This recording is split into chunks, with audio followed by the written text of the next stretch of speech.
Class 8 Social Science, Social and Political Life, Part 3, Chapter 1, The Indian Constitution, page 16.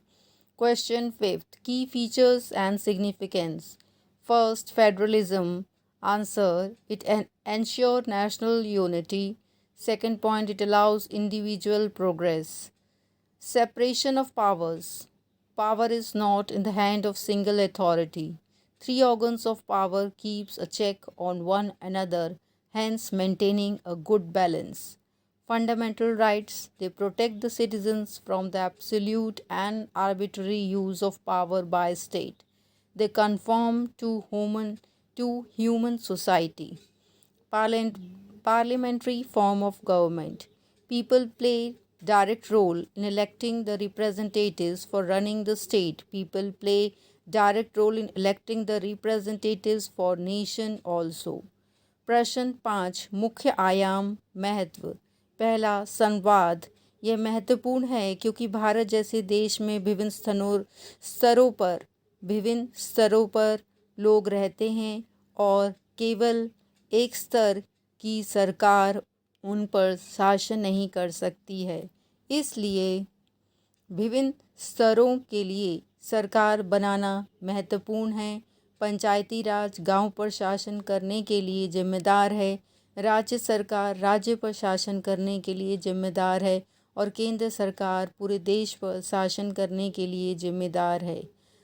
अधिकारों का विभाजन। शासन के 3 अंग हैं: विधायिका, कार्यपालिका और न्यायपालिका।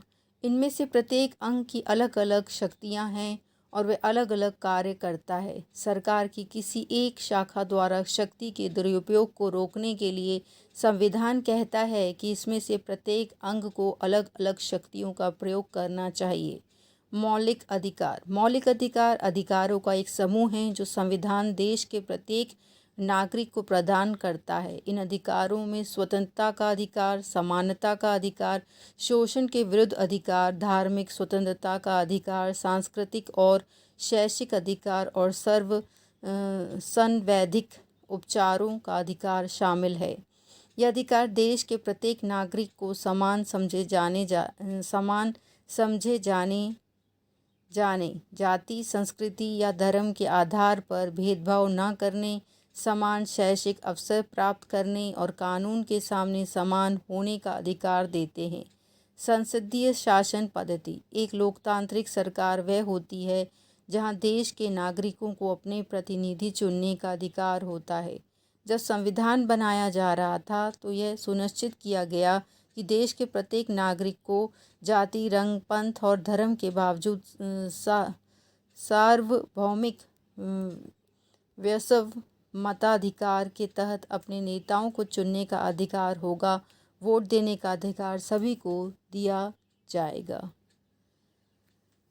Thank you friends.